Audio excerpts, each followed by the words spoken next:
Hello बच्चों, तो आज हम आप लोगों को पढ़ाने वाले हैं क्लास 12 बायोलॉजी का एक छोटा सा टॉपिक युग्मक जनन। तो ये जो टॉपिक है युग्मक जनन, इसका इंग्लिश होता है गैमेटोजेनेसिस। तो ये जो टॉपिक है ये मानव जनन वाले चैप्टर से लिया गया है। जब ये 3 नंबर में पूछा जाता है तो इसके बारे में लिखना होता है, लेकिन कभी कभी ये 5 नंबर में पूछ दिया जाता है। तो इसी के अंतर्गत 2 और टॉपिक आते हैं, शुक्र जनन और अंड जनन। उनके बारे में भी 5 नंबर में आपको लिखना होता है, क्योंकि 5 नंबर का होता है तो उसमें बड़ा बना के लिखना होता है। 3 नंबर में आपको 1 या 1.5 पेज का लिख देना होता है। तो हम आपको 1 पेज का युग्मक जनन करा देते हैं। शुक्र जनन और अंड जनन के बारे में हम अगले वीडियो में देखेंगे।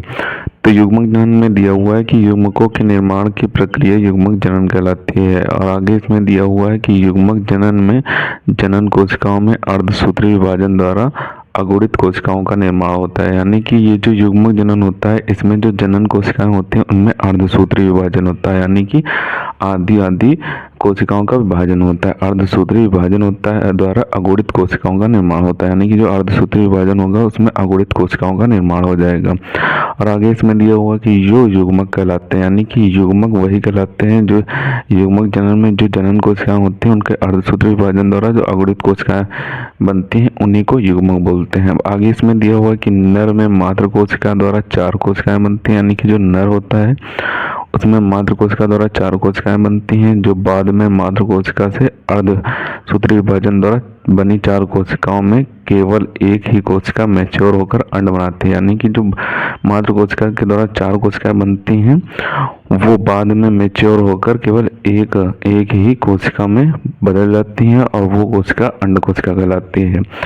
तो यही आपका युग्मक जनन हो जाएगा। अब आगे एक और पॉइंट दिया हुआ है तो उसे भी देख लेते हैं। तो इस पॉइंट में आपको पैराग्राफ बदल के लिख देना होगा कि नर युग्मक से स्पर्म बनने की क्रिया शुक्र जनन और मादा युग्मक से अंड बनने की क्रिया अंड जनन कहलाती है। यानी कि जो नर युग्मक होता है उसमें स्पर्म यानी कि शुक्राणु बनने की क्रिया शुक्र जनन कहलाती है, और मादा युग्मक जो होता है उसमें अंडाणु यानी कि अंड बनने की क्रिया अंड जनन कहलाती है।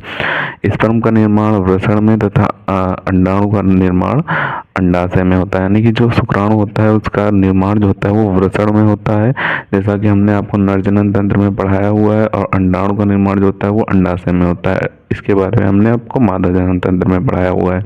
तो अगर आपने नर जनन तंत्र और मादा जनन तंत्र वाले टॉपिक नहीं देखे तो आप जाकर देख सकते हैं, हमारे चैनल पर अपलोड है।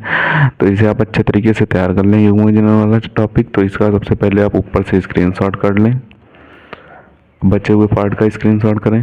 तो इसे आपको अच्छे तरीके से तैयार कर लेना है। ये टॉपिक 3 नंबर में अगर पूछा जाए तो आप इतना लिख देंगे, और अगर 5 नंबर में पूछा जाए तो इसके शुक्र जनन और अंड जनन वाले टॉपिक हम आगे करा देंगे, उन्हें भी साथ मिलाकर आप लिख देंगे। युग्मक जनन आपका कंप्लीट हो जाएगा।